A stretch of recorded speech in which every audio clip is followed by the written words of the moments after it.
Do you ever wonder what inspires others? Inspiration can be fueled by many things and many people. Me, as a senior in high school, it is absolutely essential for me to look backward on my inspiration journey before moving forward. As I look back and examine the presidential election of 2008, it becomes quite evident to me that Dr. Martin Luther King's dream has not subsided.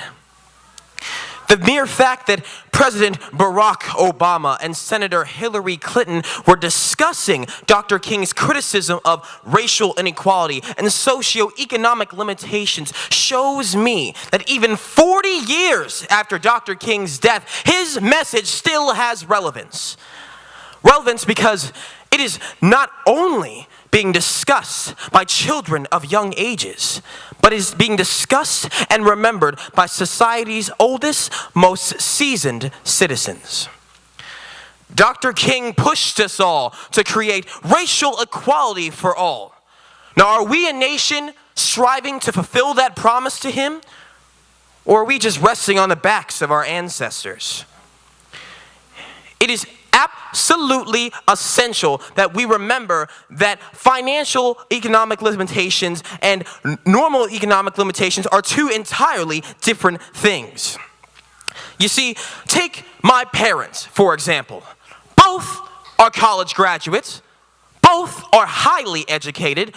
Both, by economic standards and by society standards, have perceived to reach the promised land as Dr. King had hoped. But financial issues still prevail. The promised land does not give them the financial resources to send me to college as every parent dreams of for their children. Let's not forget, 1/4 of African Americans are still living in poverty. Have African Americans truly reached the promised land as Dr. King had hoped? You would ask me this question. My simple answer would be yes and no. One must examine the fact that one can have the drive to send their kids to college. One can have the drive to send their kids off on their education. One can even want to go off on their education. But if you don't have the money, you don't have anything. This specific contest is important to me for a number of reasons. Not only that without Dr. King's message and Dr. King's drive, would I not even be able to attend a Frisco ISD school or have the diverse number of friends that I do have. Had it not been for Dr. King, I would not have the opportunity to do all those things, much less aspire to the likes of President Barack Obama or Kenneth Shonot, CEO of American Express. To be accepted to such wonderful institutions as Texas Christian University, or the University of Oklahoma, or the University of North Texas is an achievement in itself. But financial resources still limit me. What is Dr. King's true message, and what is his true vision for us as a people? Well, it is simply to achieve our dreams, to strive for success. Dr. King set us up, black people as a whole, to have the opportunities to do just as the Caucasians do, just as the Indians do, just as brown, white, red, blue. It doesn't matter what color you are. The only thing that matters is what you truly need or what you truly want to achieve for yourself.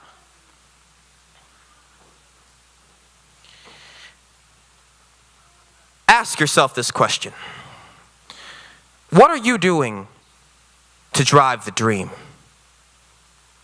I'll tell you what I'm doing. I'm going to go to college.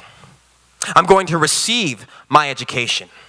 I'm going to strive in everything that I'm able to strive for. I'm going to get the career that I wish to have. I'm going to marry the woman that I want to marry. And I'm going to live in this country as the single most opportunities as other people have. Why? Because Dr. King made it so.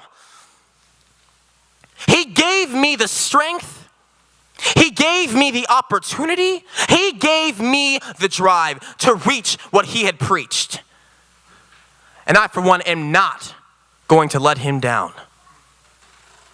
It is absolutely important for me to also realize that without his love, and without his drive, and without his willingness to put himself as a portal for our people, I would have not have met one of the most inspirational people in my life. I'm a part of this leader organization called HOBY, which is called the Hugh O'Brien Youth Leaders Association.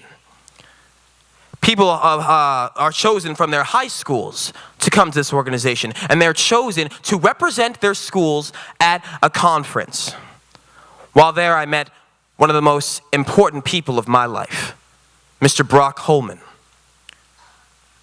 See, Brock had a friend as a child who was black. Brock grew up around this child. They were friends. They did everything together. But because of racial limitations, Brock couldn't stay his friend. Brock expressed to me how important it is for my people to realize where we've come from before I look at where we're going to go. It is absolutely important for us to look at ourselves and say, are we representing Dr. King as we'd hoped?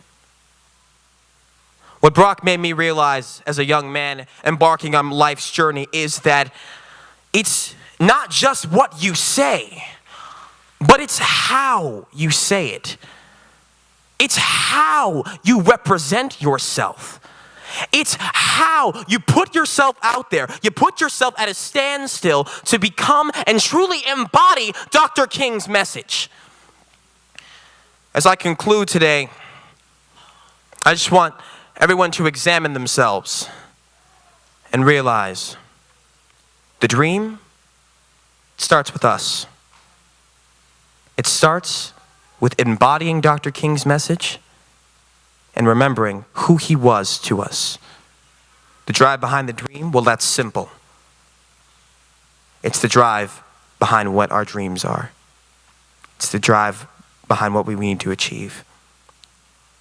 And I, for one, am ready to fulfill my life's duty of achieving that. Thank you.